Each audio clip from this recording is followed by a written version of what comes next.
Senator, how are you, sir? Mike, I'm doing terrific. How are you doing? Really good to talk to you. Senator, will Texas ever turn blue?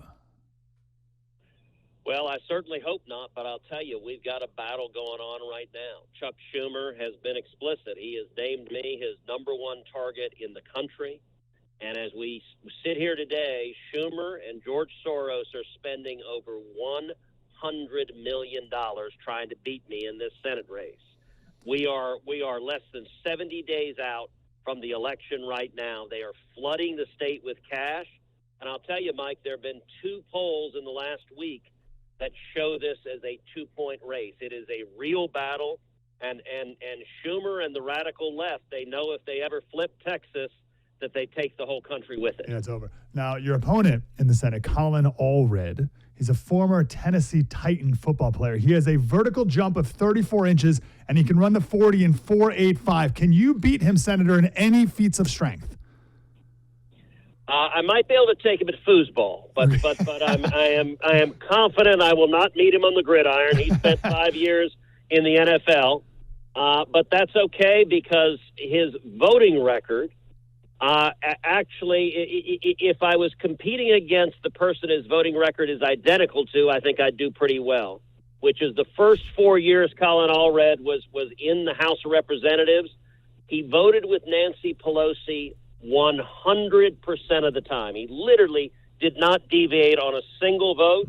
And so if it were Nancy Pelosi, who his voting record is, then I'm pretty sure I could take him on the 40-yard dash. You and Nancy fight it out on the 40. What is happening in Texas? What's the demographic shifts that are happening over the years? Obviously, we know about the California exodus, but I left California to Tennessee, and I know a lot of these states, Idaho, some of the other states that the exodus has left to, it was conservatives who were leaving and making these places actually more conservative.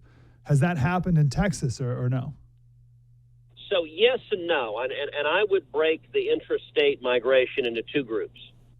Number one are the people that are in blue states, California, New York, or Connecticut, and they're fed up. They're fed up with the high taxes. They're fed up with the regulations. They're fed up with the woke policies, and they look across the country and say, where do I want to be? And the folks that pick Texas, the data show that are actually, as you noted, more conservative than the median voter. They show up. And they buy a pickup truck and a hat and boots and a shotgun, and I call them refugees for freedom, and I want every one of them to come to Texas. Yes. There is another group, however, which is a company moves to Texas, and they transfer their employees, and the employees don't necessarily decide, I want out of this blue state. They don't necessarily decide, I want to be in Texas. They just stick with their job and move, and sadly, many of those employees end up voting just like they did where they came from. And in many ways, Mike, Texas is a victim of our own success because we've got an enormous number of companies moving here. And so we have a massive migration of left-wing voters that are coming with those companies. Oh, that's amazing. That is fascinating. And I don't know if anything can be done about that other than just when you get there, remind people why Texas is such a great place to be. Senator, we got to talk about Kamala. She's now for the border wall. Axios said if she's elected president, Kamala Harris pledges, by the way, no quotes from her, no quote even from senior aides. This is just Axios reporting. But Kamala Harris pledges to spend hundreds of millions of dollars on the wall along the southern border. What's greater than a flip-flop? What's like, this is way more than a flip-flop. What's next level from that? Look, what Kamala Harris is doing, it's been a month now she's been the presumptive Democrat nominee. She's done 0 media interviews. She's done 0 press conferences. They have her locked in Joe Biden's basement. They bring her out to read from a teleprompter. Then they tackle her, pull her back, and throw her back in the basement because they're terrified of what she'll say. Simultaneously, they are trying to pretend she is not the single most liberal senator during her time in the Senate. They're trying to run away from every policy she has embraced. So one of the first things she did is supported Donald Trump's no taxes on tips legislation. By the way, in the Senate, I'm the author of the no taxes on tips legislation. Now, suddenly, for the first time ever, Kamala Harris wants to cut taxes. On the border wall, suddenly Kamala Harris is for building the wall.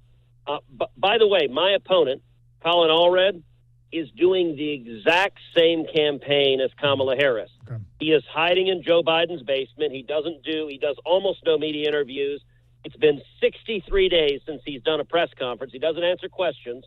And both of them do it for the same reason. Both Kamala and Colin Allred, they do it because they cannot defend their record. They cannot defend their open borders record. They cannot defend their record of supporting defunding the police. And so they don't want to answer questions. They want to let the corporate media carry their water for them.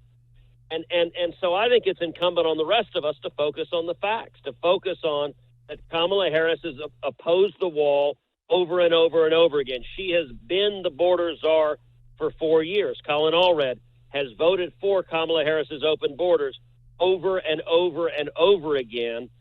And sadly, Mike, we know the corporate media will repeat their lies because they want to deceive the voters. And it's why I want to encourage your listeners.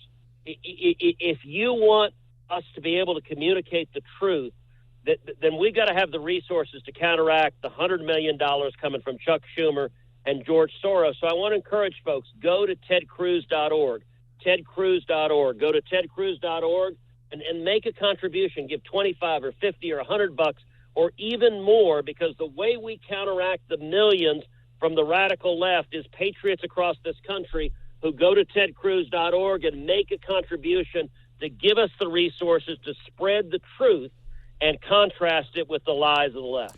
TedCruz.org is the website. Sir, I have to ask you about this bipartisan border deal that we keep hearing more about. The Democrats, this is the tool that Kamala uses to say that she's strong on the border, and you, Ted, and Trump, you guys are against the border because you were against that bill. If that bill went into effect as written, how would that bill have been bad for the border? So it was an absolutely terrible bill. It was a wildly partisan bill that was drafted by Chuck Schumer, and it was designed to make the border crisis work. So here are the facts of what was in that bill. Number one, it codified catch and release. It put into federal law Joe Biden and Kamala Harris's lawless policy of catch and release. It also put into law that illegal immigrants would be given immediate work permits. It also put into law that illegal immigrants would be given taxpayer-funded attorneys.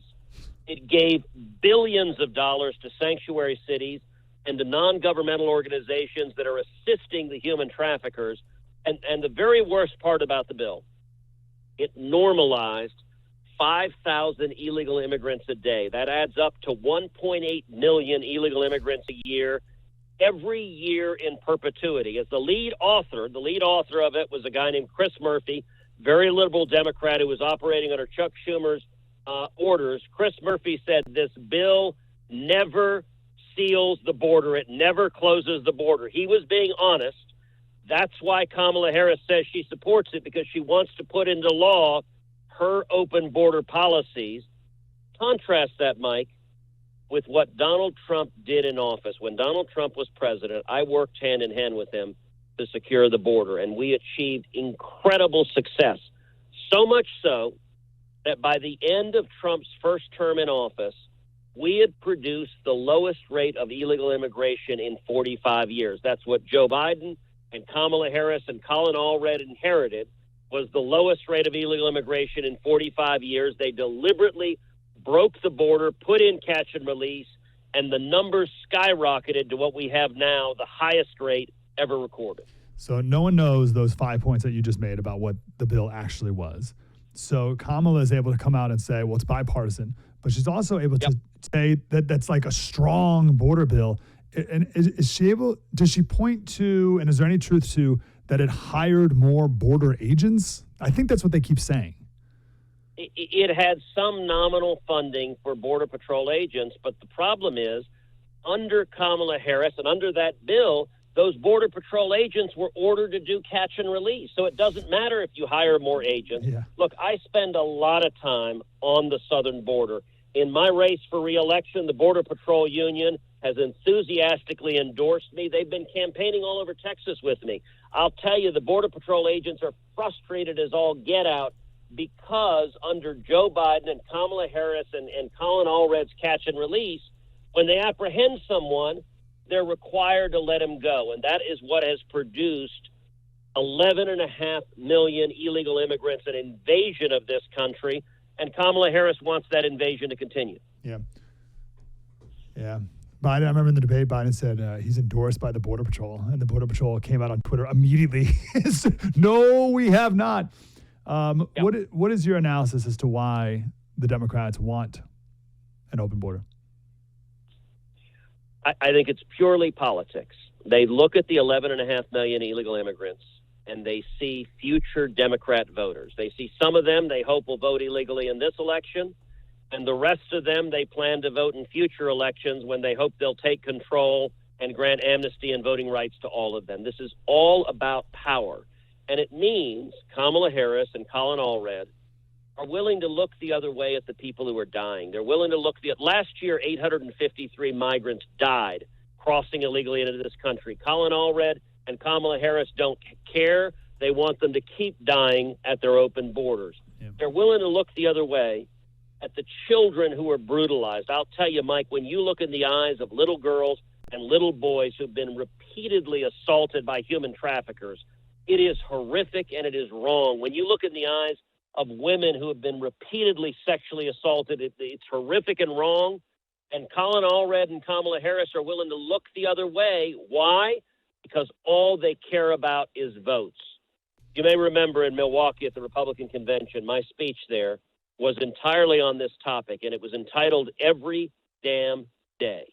Because every damn day, another American is murdered by an illegal immigrant that Kamala Harris and Colin Allred have released. Every day, another child is brutalized by an illegal immigrant the Democrats have released. Every day, another woman is raped by an illegal immigrant that the Democrats have released, and they're willing and eager to look the other way because they just want more votes in future elections. Yeah, and they're the ones who somehow get the credit with loving minorities or whatever.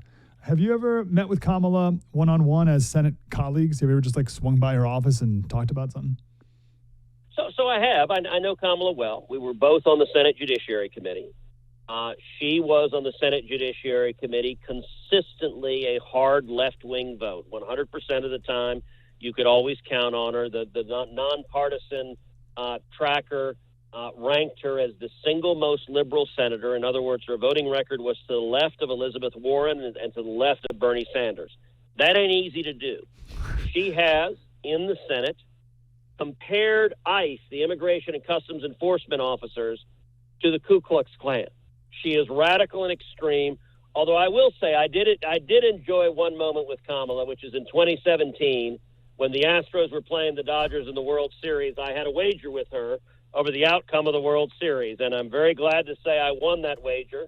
And she had to come to my office, and she brought some California red wine. She brought See's chocolate from California. And the kicker is she had to show up wearing a Houston Astros jersey and deliver it. So that was worthwhile and worth celebrating. Hopefully that's the first of many upper hands. But my last question on this is, do you have, yesterday we talked about character, and not character as a mom and a wife, like that, whatever.